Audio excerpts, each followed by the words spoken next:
আজ রবীন্দ্র জয়ন্তীতে প্রত্যেকেই কবিগুরুকে আলাদা আলাদা করে সম্মান জানাচ্ছেন বিভিন্নভাবে। ফেসবুকে আমার কন্টেন্ট যখন রান্না, তাই কবিগুরুকে আজ ঠাকুরবাড়ির একটা রান্না দিয়ে সম্মান জানালাম। নমস্কার, আমি অস্মিতা, ওয়েস্ট বেঙ্গল থেকে। এই রেসিপিটা ঠাকুরবাড়ির রান্না থেকে নেওয়া। মুগ দুধ পটল বা দুধ মুগ পটল, এই রেসিপিটা কিন্তু পুরো নিরামিষ রেসিপি। আর এই রেসিপিতে কোনো রকম হলুদ আমি ইউজ করব না। প্রথমে মুগ ডালটাকে ভেজে পরিমাণ মতো জল দিয়ে সেটাকে সেদ্ধ বসিয়ে দিলাম। যখন 50% সেদ্ধ হয়ে যাবে, তখন পটলগুলোকে কেটে রেখেছিলাম একটু খোসা রেখে, একটু খোসা ছাড়িয়ে সেই পটলগুলো একে একে মুগ ডালের মধ্যে দিয়ে দিলাম। আর সেদ্ধ করার সময় আমি পরিমাণ মতো নুনও এর মধ্যে দিয়ে দিয়েছিলাম। হাফ কাপ দুধ আমি এখানে ফুটিয়ে রেখে দিয়েছিলাম।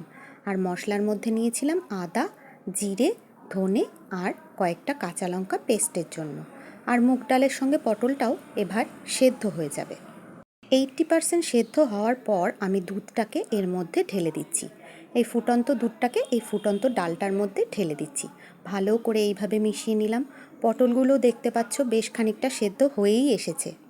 আর তোমরা দেখতেই পেলে যে ফোড়নের জন্য আমি শুকনো লঙ্কা, জিরে, তেজপাতা আর একটা দুটো গোটা গরম মশলা সঙ্গে নিয়েছিলাম। আর লাগবে ঘি। সব শেষে ঘি দেব।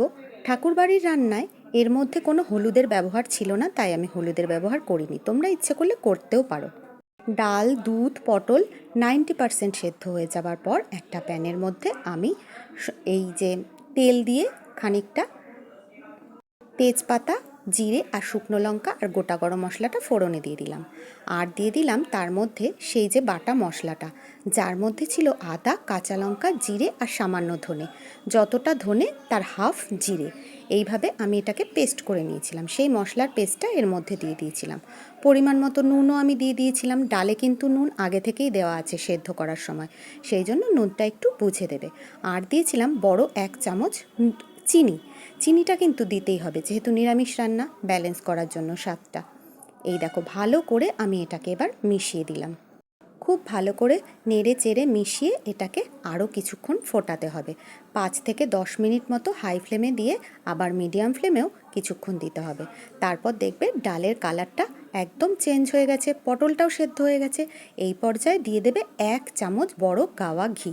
গাওয়া ঘিটা কিন্তু অবশ্যই দেবে, এখানে কোনো রকম বাটার ইউজ হয়নি। ঠাকুরবাড়ির রেসিপি মতোই আমি এটা বানিয়েছি, একদম সেই রকম করে।